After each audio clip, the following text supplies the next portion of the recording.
Hello, everyone. In this video, we're diving into two powerful little words that can truly enhance your conversations. Μήπως, And μάλλον. what's the difference between them? And when should we use each one? Let's find out together.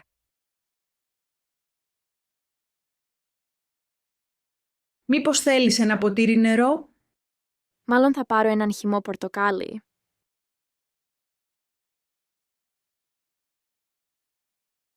Μήπως χρειάζεσαι βοήθεια? Ευχαριστώ, αλλά μάλλον θα πάω σπίτι τώρα.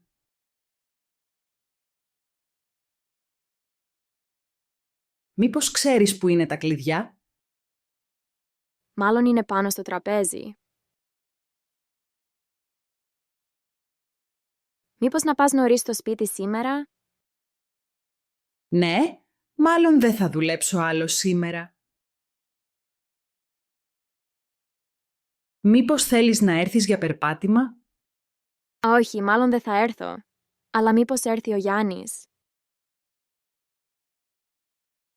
Μάλλον θα πάρω μία πορτοκαλάδα. Μήπως έχετε με ανθρακικό?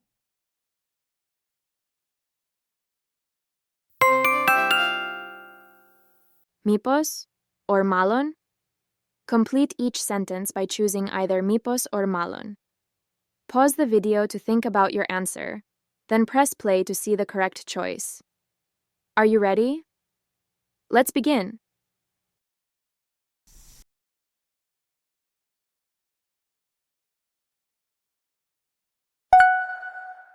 Μήπως θέλεις ένα ποτήρι νερό?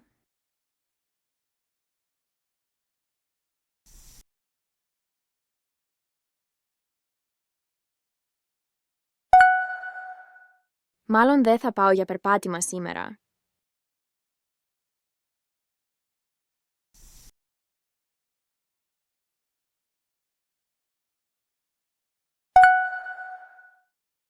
Μάλλον θα πάρω μία πορτοκαλάδα.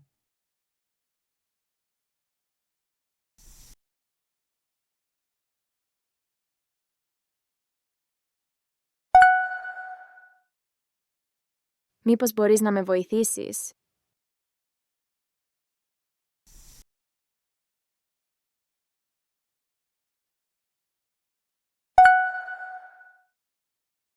Μάλλον θα ξυπνήσω νωρίς αύριο.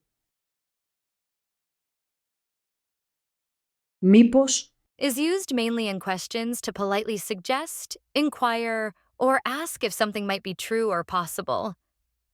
It implies uncertainty and often a hope or intention behind the question. μάλλον. Is used in statements to indicate probability or likelihood. It expresses an opinion that something is probably true. Wow, that was such a great practice. Well done. Thanks so much for watching, and we'll see you again soon. If you enjoyed this video, don't forget to like, subscribe, and share it with a friend who's learning or teaching Greek too. Happy Greek learning!